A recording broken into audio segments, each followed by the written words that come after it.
Hello and welcome to Walking London. For today's walk we are going to be exploring the City of London.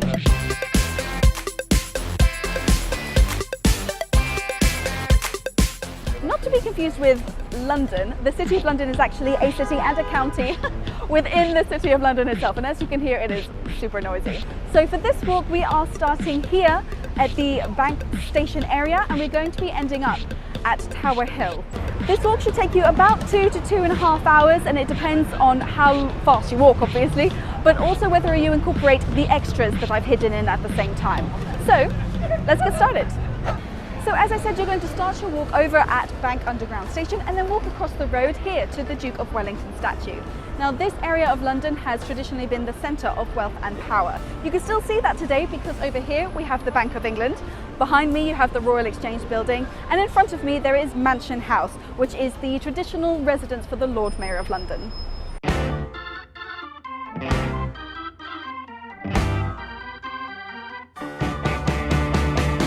So on the corner here we have the Duke of Wellington statue. The Duke of Wellington was also known as the Iron Duke, and he defeated Napoleon at the Battle of Waterloo in 1815. The bronze that was used to actually make this sculpture was melted down cannons that he captured from the French during the battle.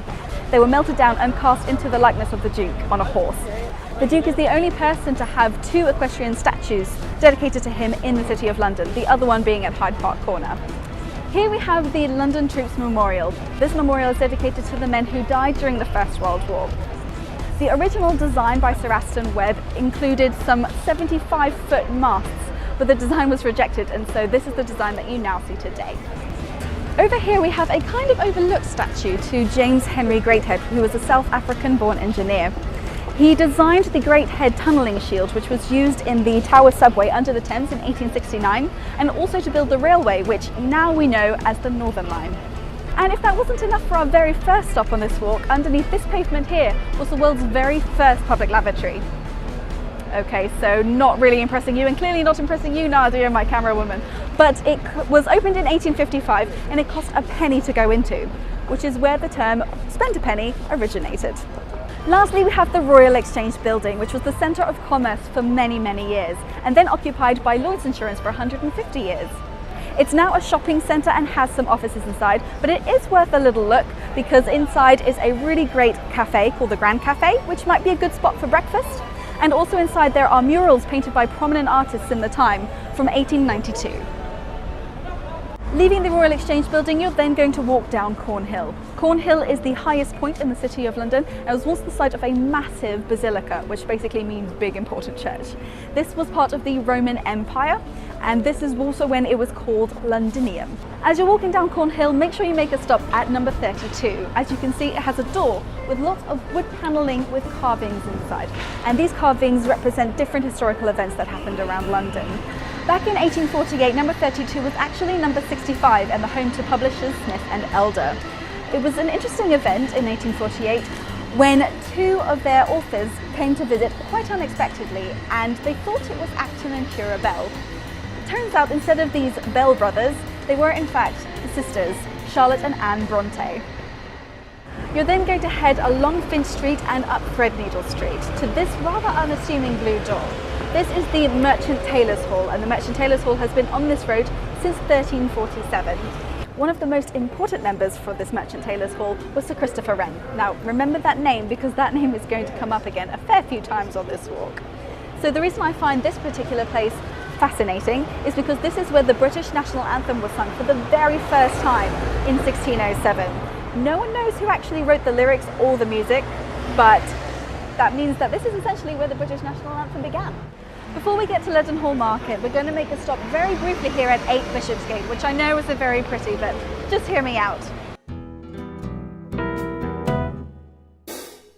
8 Bishopsgate is the site of London's earliest merchant bank, Baring Brothers and Company, which was opened in 1762. This bank funded the Napoleonic Wars and the Louisiana Purchase. But it also had its share of difficulties too. In 1890, Edmund Baring, one of the Baring heirs, he actually lost a heck of a lot of money, like millions, by doing a risky venture to Argentina. It was an important bank though, so the Bank of England stepped in and helped them out of financial ruin. However, if that wasn't bad enough, I would hate to have been a young accounts clerk out of their Singapore office who in 1995 lost over £800 million on the Japanese futures market.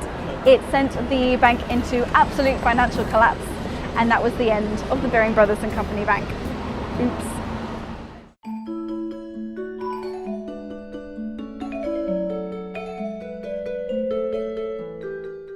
You've now made it to Leadenhall Market.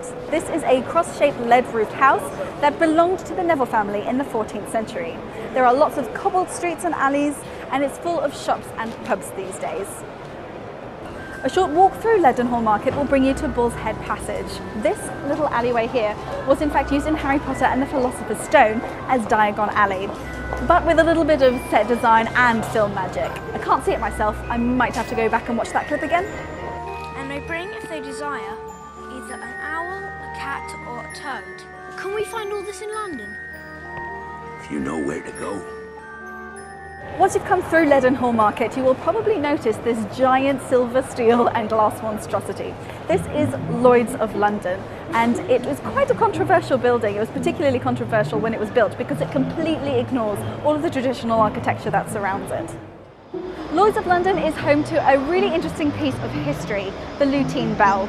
We actually just snuck up inside and asked the security guard if we could have a little bit of a look at the bell itself, but we weren't allowed to film anything, so sorry, I can't put those clips in. But the Lutein Bell was on a ship called La Lutine, a French ship that sunk off the Dutch coast in 1799. The ship was carrying silver and gold bullion, which was insured at Lloyd's for over £1 million. £1 million back in those days was a heck of a lot of money. In 1859, they actually salvaged the bell that was on the La Lutine and they brought it to Lloyd's of London, and it was rung as a way to let people know when overdue ships were due in, because that was quite a risky venture to insure ships. 2 strokes of the bell was a good thing. It meant that the ship had come in and then everyone could breathe a sigh of relief. But 1 meant bad news. The Lutein Bell doesn't need to be used in this way anymore. After all, we have lots of technological advancements that mean we don't need that.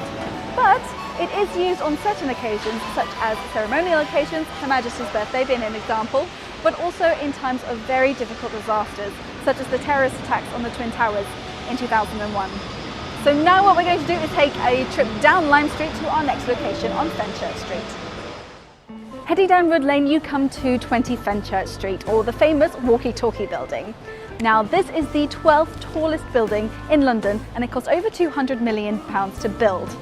Not very interesting facts maybe, but the Sky Garden at the top is incredibly worth it. I highly recommend, and it's free, which is amazing, but you do need to book in advance. They release tickets up to 2 weeks in advance, and if you don't get them, bit of a tough luck. Although apparently you can turn up here before 10 AM and you might be able to get in without the ticket.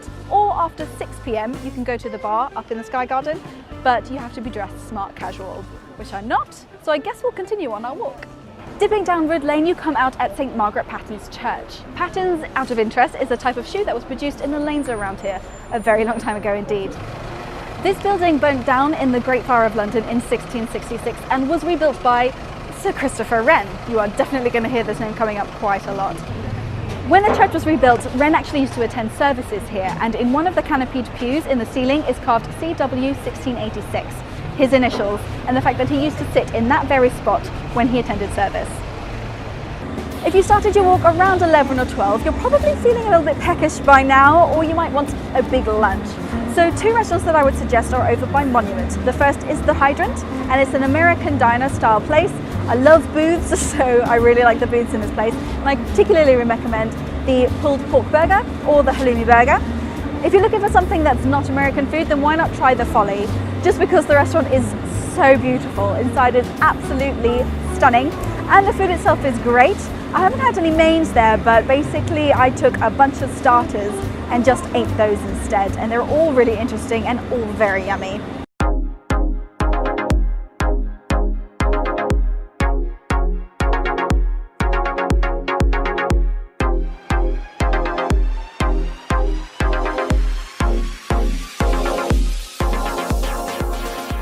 Our next stop is right here at Monument. It is in fact the monument to the Great Fire of London. This monument is 202 feet high and has 311 steps in a spiral staircase to the top. It was built by Sir Christopher Wren, and his friend Robert Hooke. Christopher Wren originally wanted to place a statue to King Charles II, who was on the throne at the time, at the very top in gold. However, King Charles II declined, saying very politely, "I didn't start the fire."